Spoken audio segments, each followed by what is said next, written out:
Hi, I'm Natalie. I have some pretty rare conditions. I have APS1, which is Autoimmune Polyendocrine Syndrome type 1, or Autoimmune Polyendocrine Deficiency type 1. There's like about 1,000 names for it, I swear. I also have hypoparathyroidism. People usually think that it's to do with my thyroids. It isn't. It's the parathyroids. They live behind your thyroids. I'll get into that. So the last couple of days have been awful.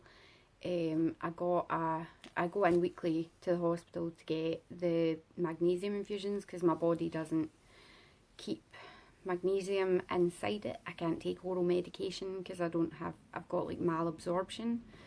So I can't take anything for it orally. I need to go in and have an infusion.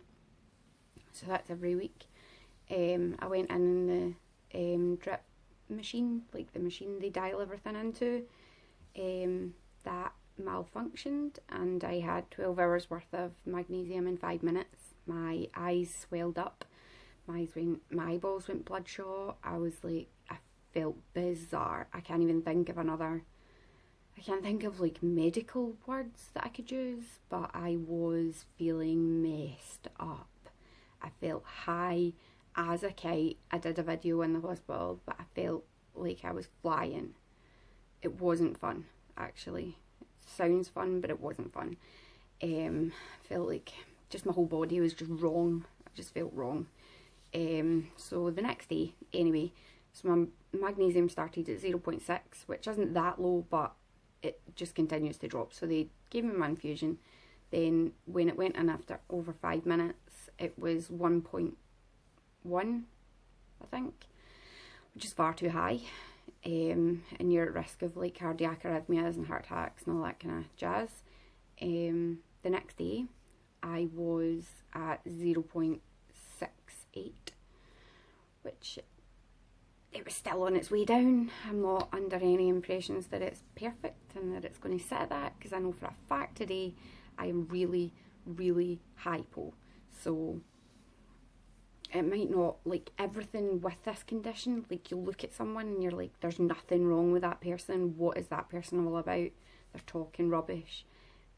But at the moment, I feel like my heart's beating funny, like my legs are tingly and numb and I keep getting cramping. I'm so sore, like my kidneys are hurting, my eyeballs hurt, my hands are sore. I didn't sleep properly. Like I did actually sleep. Like my husband will tell you, I slept all of yesterday and then I was up for food and then I felt sick, so I took my anti-sickness medicine and fell asleep, and then I slept. Well, he woke me up and was like, right, come on, let's go to bed. And we went up the stairs to watch. I don't even know what we started to watch because I was like dead, totally dead to the world, sleeping. But he obviously had a rare time. He got up.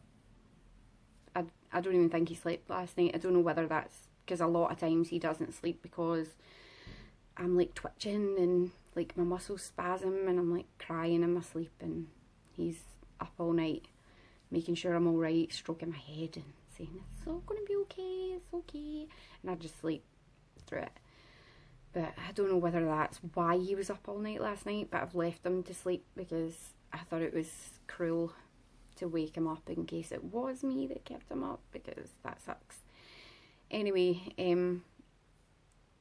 back to the story. So I got out on Saturday and I was home for about 4 hours, and then I started having stomach pains and my blood pressure dropped and I passed out 3 times. Tommy, my husband, checked my blood pressure. We've got a blood pressure monitor at home. He's a medic, so he checked my blood pressure and he was like, right, your blood pressure is ridiculously low. It was at like 64/44. So he phoned an ambulance immediately. The ambulance came within minutes. I happen to know the ambulance man, but not through me being not well, just through family, and I've known him since I was born. So they got me out in the ambulance. They took me up to Paisley in Glasgow. I think it's the Royal Alexandra or something. We all just call it Paisley. So I went up there and it turns out that my adhesions, I've got adhesions on my like intestines and bowel and all that jammed together stuff from a hernia operation I had when I was 3. So they couldn't do anything there and then short of surgery, so they sent me off with some morphine and said to contact my doctor and go and see a specialist in tummies and see what they can do, because that's just going to keep happening. So because the adhesions clamped my intestines or bowel or something together, it affects nerves and then you pass out and your blood pressure goes. Anyway, so that was fun.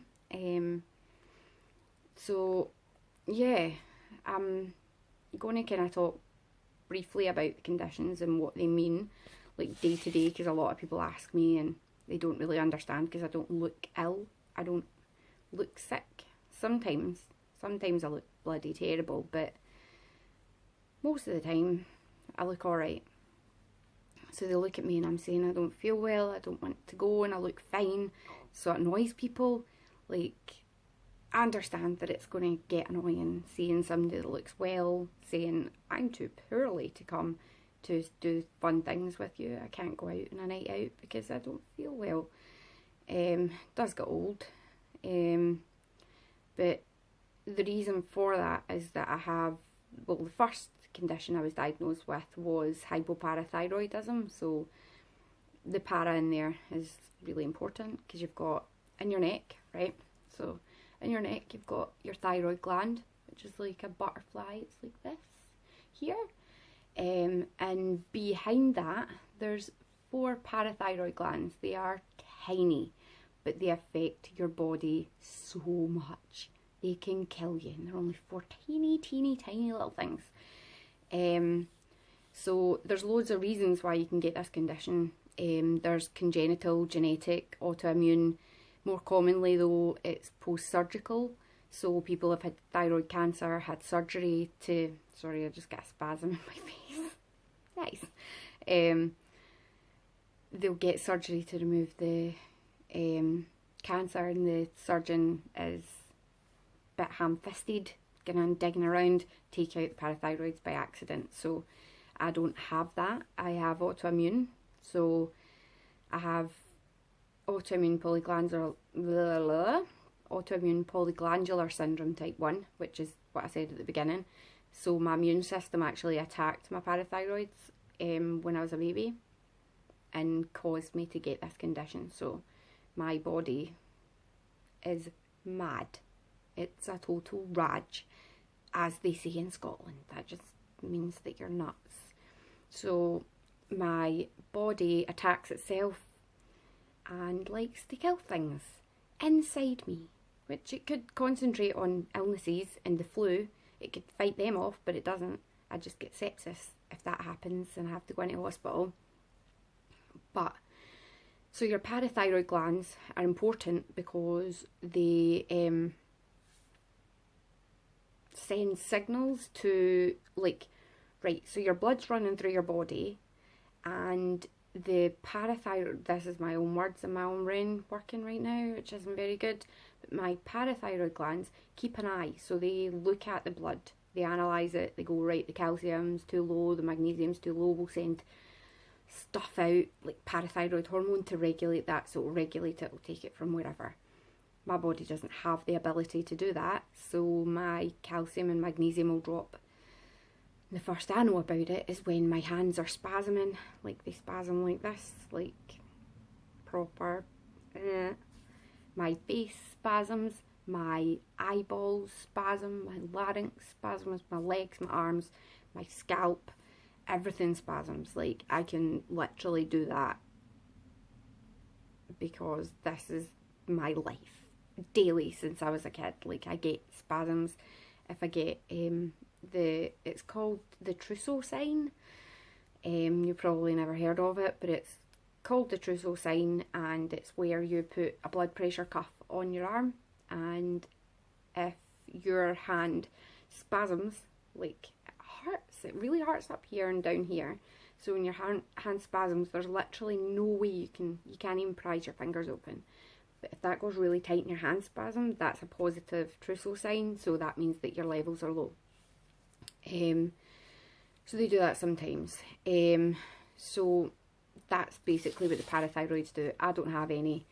Your levels can drop, so your calcium and magnesium levels can drop from food, certain foods like tomatoes, spinach, stuff like that. Drinks, coffee, energy juice, alcohol, anything that's like a stimulant, levels crash. Exercise, stress, infection, other medications. The stress part works hand in hand because hypoparathyroidism gives you depression and anxiety, and then with that depression and anxiety you get stressed, then your levels drop, so your body's just totally against itself. So on a day-to-day basis, my condition affects me by sometimes I can't go off the sofa, sometimes I can't get out of bed. Most of the time I can't force myself to go out the house because I'm sore, like my legs hurt like hell all the time. And I know that if I go out and I start walking about, I'm exercising, which is a reason for your levels dropping. I'm exercising and then it drops, and then I'm like kind of shooting myself in the foot by going out, because then I know that my levels are going to crash and I'll end up having to get a taxi home and not have accomplished anything that I wanted to do that day. So sometimes the depression and anxiety get the best of me, so then I just decide not to do things because I'm like, I don't want to fail at them, so I'd rather just fail sitting on the couch than fail trying, which is a daft thing to do. I'm going to work on that, okay? I will work on it. So yeah, it's like emotionally it affects you, like it's awful, really. Like, I know that people look in and they see me and they don't think that there's anything wrong, but there's a whole host of things going on in my body that I can't explain, or like just, it's just really hard. Sometimes it's hard to have to go to hospital every week, so sometimes I don't go and then I make myself worse, and then I go in 2 weeks later and they're like, you're in trouble, you're naughty, because I know all the nurses and they're allowed to say that I'm naughty. So yeah, so calcium, you may think just drink a glass of water, milk, water has calcium in it too, but that's not the case. So I don't drink dairy, I don't eat dairy, and I get enough calcium. My calcium's not low. I'm on a new drug called Forsteo, and that keeps my calcium perfect. It's my magnesium that I have a problem with now. But calcium's actually really important to produce energy in your body, helps your blood to clot, correct function of nerves, muscles, kidneys, eyes, bones and heart. So none of that would work without calcium. I was diagnosed when I was 6 because I was having seizures, like grand mal seizures, every day, all day. I'll get into that. I'm going to do another video about my childhood with the condition. Magnesium, which is what I am missing all the time. It's actually a cofactor in more than 300 enzyme systems in the body that regulate diverse biochemical reactions, including protein synthesis, muscle and nerve function, blood glucose control, blood pressure regulation, cell formation, nutrient metabolism and energy production. I have written it down because there's no way I'd remember that. I am very tired and very sore, and I'm on a lot of painkillers. So the symptoms, as I said, tingling, numbness, spasming, irritability, which my poor husband and my family have to deal with a lot because I get angry. Brain fog, tiredness, headaches, all the time. Twitching, shaking, it's like inside shaky, so you can't physically see that you're shaking. It's like inside your body, you're trapped in there, it's awful. I get paralysis because my whole body will spasm and go into tetany, which is muscle cramps and spasming, like I showed you. I have like this other sign that no one really knows about called the Schwoztek sign. That's where you tap the, oh here, look. So you tap this nerve running down your face. Can you see, obviously, my muscles, my eyebrow, my massive eyebrow. I need to pluck them, but this is a positive Schwaztek sign. So if you're a doctor, 99% of doctors have never seen that in the flesh, so you're welcome.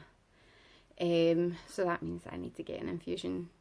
I don't want one because I'm just out and I didn't have a good experience and I just want to sit at home. So that sucks. Mum's gonna freak when she sees that. So yeah, that's why I get my weekly infusions. So APS1, a different thing than hypopara. I've written this down as well so that you don't miss a beat. It's a rare complex inherited disorder of the immune cell dysfunction with multiple autoimmunities. It presents as a constellation of symptoms including potentially life-threatening endocrine, gland and gastrointestinal dysfunction. So autoimmune, as I said before, means that your body's attacking itself because it's a rage. So I got diagnosed, as I said, when I was 6 with hypoparathyroidism. And then I was diagnosed with APS1 at 16. But I had had APS1 since the day I was conceived. Thanks, Mum and Dad. So they two, my mum and dad, met each other not knowing that the pair of them carried the gene. So they were both carriers for this gene. So I'm really glad that no one else in my family that I know about on either side has this condition, because it sucks. It does suck unless you get like treatment and good treatment when you're a kid, which I didn't really get. I had great doctors and stuff, but they just didn't know. So they two were carriers, they had me, and I now have these conditions. So I carry the gene in my body, so I would probably give it to my children. So we'll get into that on another video because it's too deep for right now. So yeah, I said before, the struggles that I have daily are like restless legs, cramps, can't really complete tasks because I get dizzy, my blood pressure drops really low and I pass out, pain, exhaustion. The medicines I'm on at the moment are Forsteo injections. I take 3 a day, so 3 full pen plunges into my tiny little bod. It hurts. I have rhino skin on my tummy. Like, I passed out once and my husband had to give me my injection and he was like, geez, oh, like trying to get, like, he's a medic, he jags people all the time, and he was like trying to get it in through my thick jagged skin in my tummy. It doesn't look like rhino skin, it's still nice and like skin coloured.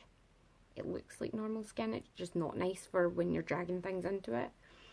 I'm on painkillers up the wazoo. I have cocodamol 3500s, I have morphine, tramadol, I take temazepam at night if I need to, if my cramps are too bad. Antihistamines for when I'm in the hospital, so I take them weekly because I'm allergic to heart patches. And I get my weekly magnesium and calcium infusions. So yeah, it was really hard to have this condition growing up because I spent a lot of time in hospital, like on my own. Like, I obviously had my family there, but at visiting and stuff like that, so I had to like make friends with people on my own. I was a really independent kid. Like, Mum said that when I was a baby, like before I was even in hospitals all the time, but when I was a baby I used to wake up in the morning and I wouldn't cry. I would take my nappy off, or diaper, wherever you are in the world, I'd take that off, roll it up and put it in the corner of my cot, and I'd just sit and play or sing little songs or whatever, like when I was really little. Like, I was just really independent.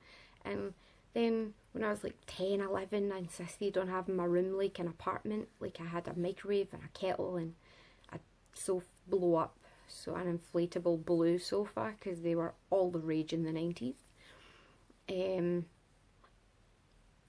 My room was like an apartment. I was like, when I'm 12, I'm moving out. I'm moving out when I'm 12. I moved out when I was like 16, 17, but yeah, it was hard, like, but I became a really strong person, I suppose, and I can deal with anything. And I mean, I do have my moments when I'm like, I can't do this anymore, this is too hard, I don't like it. But, like, what can you do?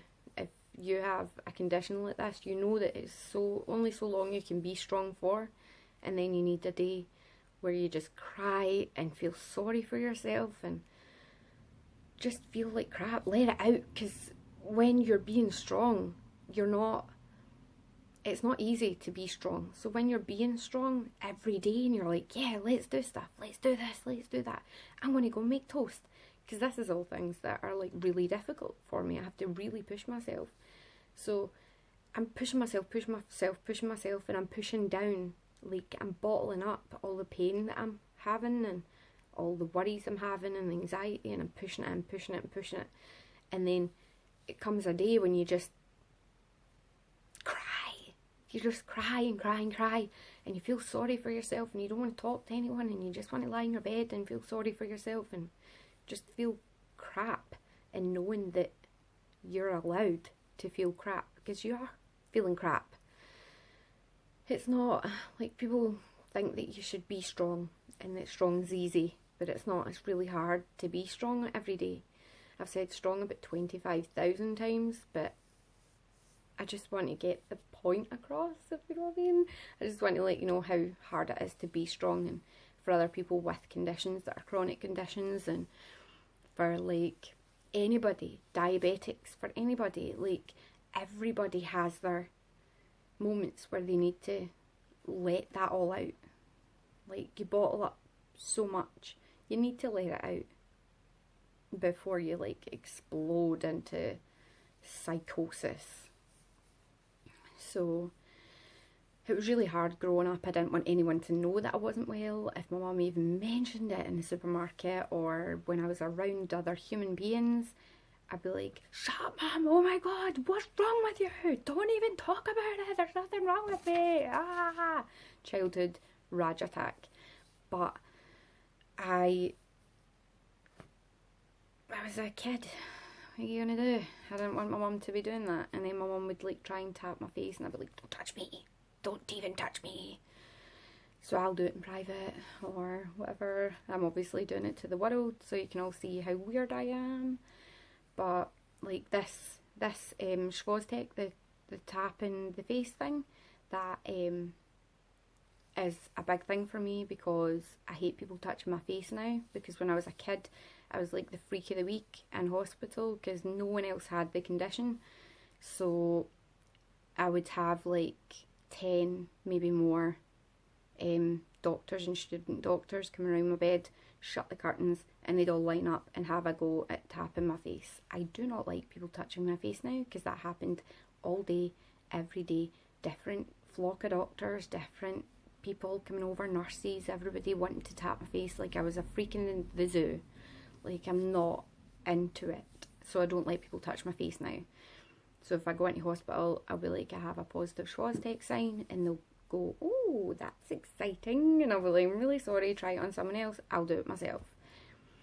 But to wrap this video up, I will show you a little party trick, I suppose. And thanks for watching. Check this out though. Look. Weird.